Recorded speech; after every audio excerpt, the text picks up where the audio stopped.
Thank you very much. It's a real honor for me to be here and have the opportunity to talk to you.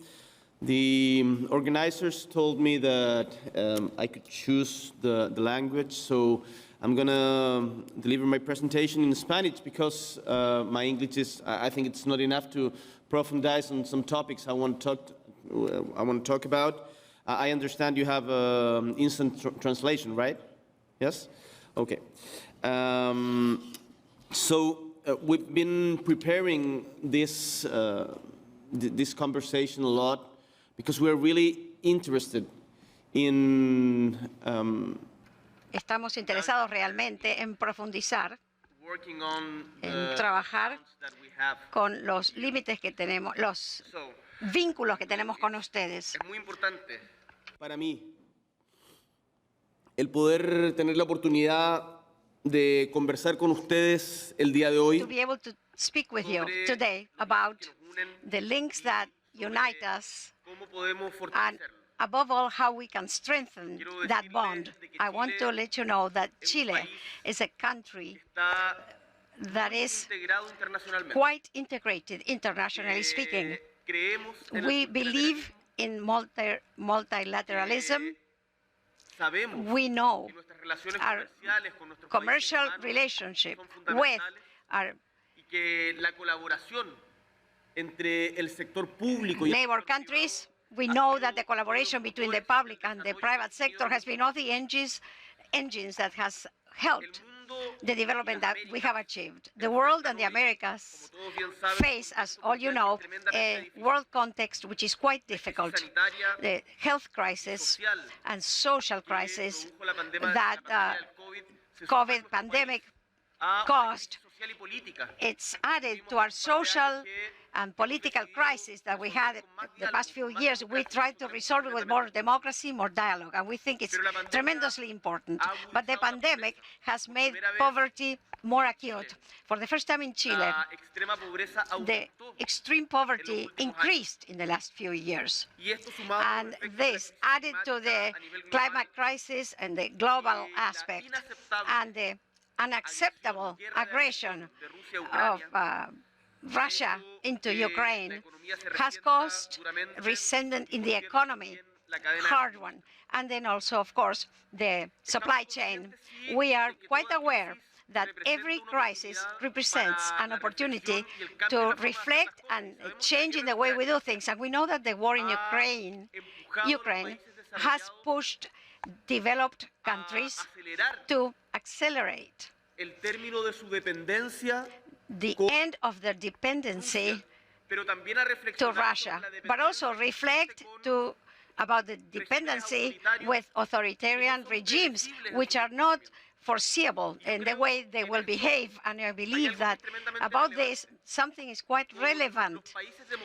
Democratic countries, we have shared values, respect to institutions, separation of powers, freedom of the press, respect to rules, Estado de Derecho, rule of law, respect to international agreements, treaties, and that, when we add it to the conditions that apply to our country, Chile, which has lithium, copper, renewable energies, we will bet strongly towards green hydrogen. We believe that if you go to Chile, you will consider it an attractive country for the future.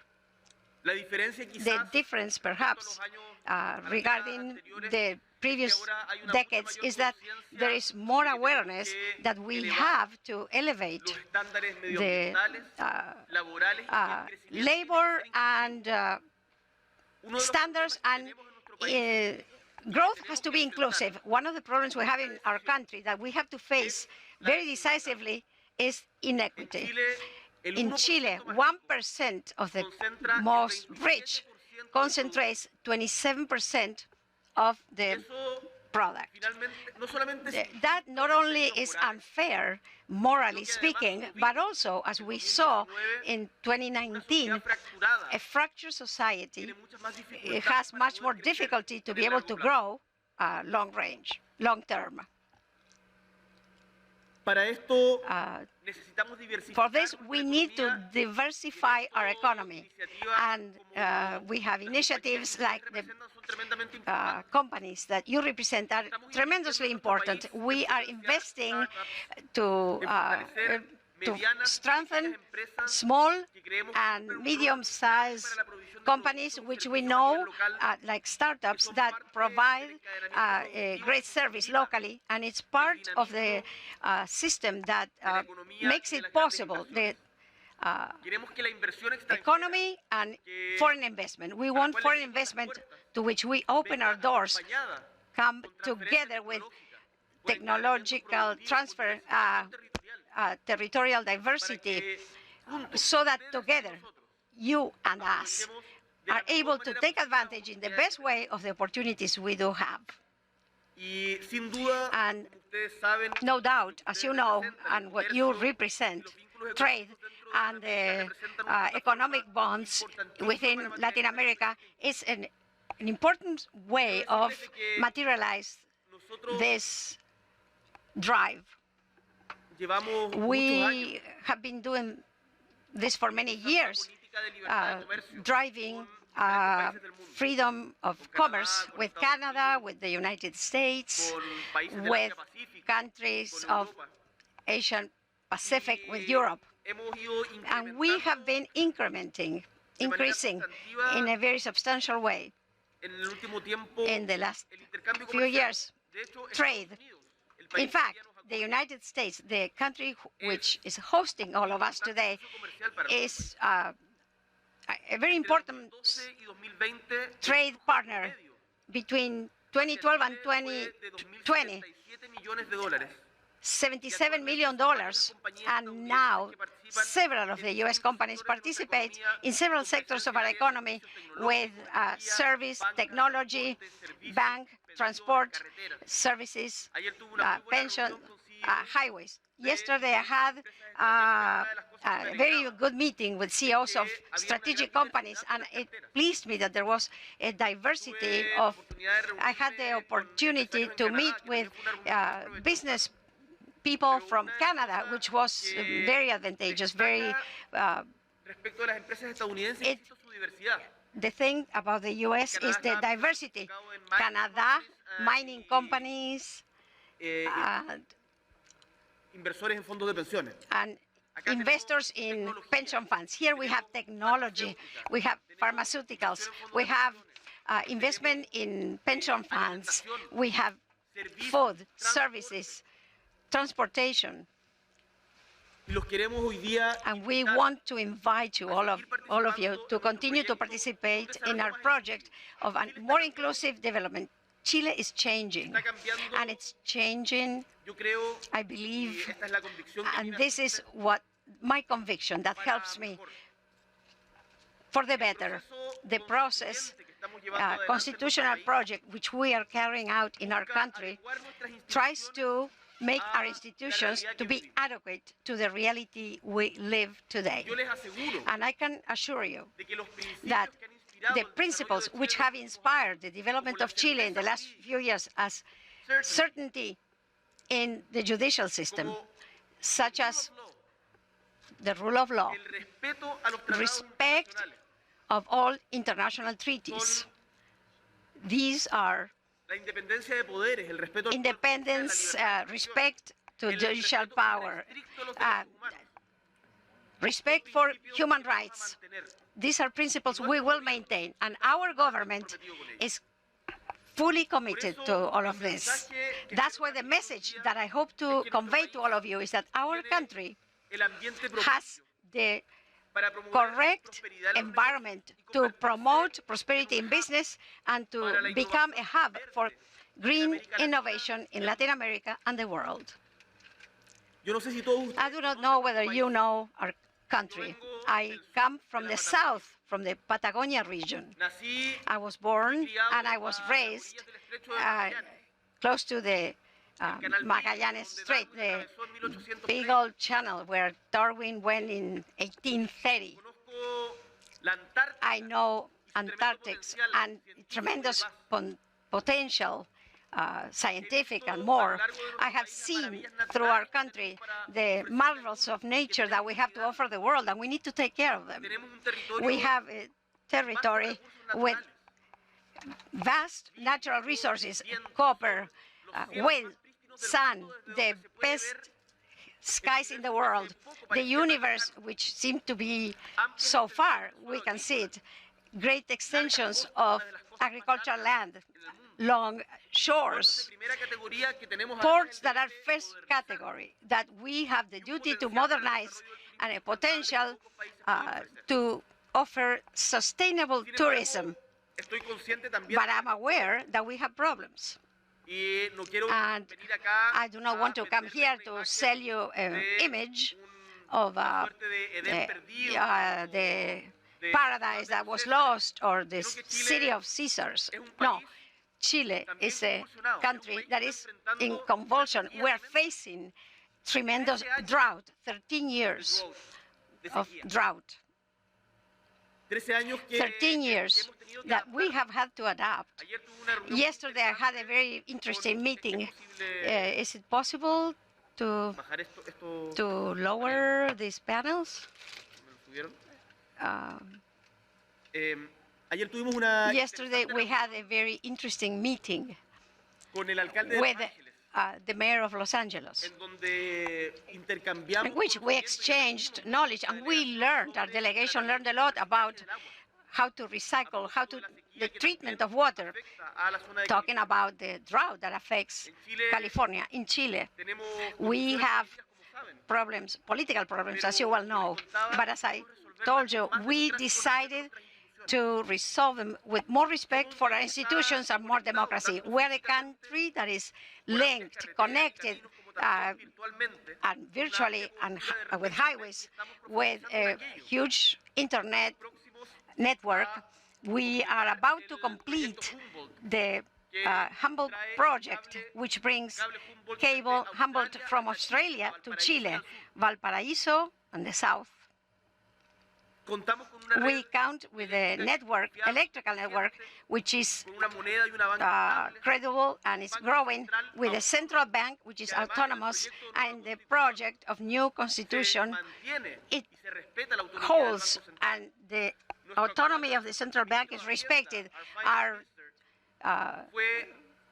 Minister of Finance was elected at the beginning of this year because he was the president during the past 6 years, Mario Marcel, of the Central Bank of Chile, and he was elected selected as the best president of a national bank. And we're trying to improve these conditions through an active participation of the state, focusing into programs towards those advancements, doing away with the barriers to access. The CEO of Google, Amazon, Microsoft, they were talking to me about insist in digital transformation, which is something that we want to work together with companies that are linked to this or connected to this, so that they can come to have their headquarters in our country. And we want to do it with clean energy. We're investing for this reason in renewable energies, in which, you know, we occupy a place of first class. Not too long ago, Al Gore was mentioning in un TikTok the importance of solar energy in Chile, the way it has grown, the use of solar energy, but not just solar energy, it's hydraulic energy, wind energy, and above all, as I told you, we want to bet strongly from the state, together with the private sector, in green hydrogen. Only in the region where I come from, which is Patagonia, Magallanes, has the potential if we do things correctly. If we do it together with communities, if we elevate the environment standards, 13% of green hydrogen could come from Chile. Antofagasta, we want to work there. Valparaiso, we want to work there. Concepcion. And towards this, investment has a role which is no doubt very relevant as an engine to growth, strengthening the productive chains of supply. Something we want to improve in Chile is diversity of our economy, because the concentration of the economy, we see it as a problem. 87% of sales is concentrated in big companies, but small and medium-sized companies are the ones that they get close to 50% of employment. So how can we have clear resolutions? That's one of the responsibilities we have assumed as a government. We know it's key, our regulatory framework and governance.